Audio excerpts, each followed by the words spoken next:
ఒక చిన్న గ్రామం. సాయంత్రం మసక వెలుతురు. చిన్న పాప అన్విక తన అమ్మనడిగింది, అమ్మా, ఇవాళ నాకొక కథ చెప్పవా? అమ్మ చిరునవ్వుతో చెప్పింది, కథ కాదు కన్నా, ఇవాళ నిజం చెప్తాను.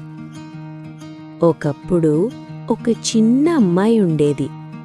అమ్మ లేదు, నాన్న లేదు, కాని దేవుడు ఆమెతో ఉన్నాడు. అన్విత అడిగింది, అమ్మా, ఆ అమ్మాయి ఎవరు? ఒక అమ్మాయి, నువ్వే కన్నా? నిన్ను పుట్టించిన రోజు నేను చావు అంచున నిలిచాను. దేవుణ్ణి ఒకటే అడిగాను, నా బిడ్డను కాపాడు అని. అన్విత ఏడుస్తూ, అమ్మా, నువ్వు నన్ను వదిలి వెళ్ళకు.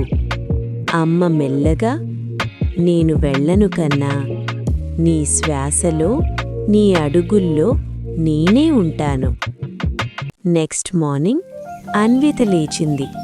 అమ్మ లేదు. టేబుల్ మీద ఒక డైరీ. నా బిడ్డ, నువ్వు నవ్వితే అదే నా జీవితం. అన్విత ఆకాశం వైపు చూసి, అమ్మా, నువ్వు కథగా కాదు, నా శ్వాసగా మారిపోయావు. అమ్మ ప్రేమ ఎప్పటికీ విడిచిపోదు.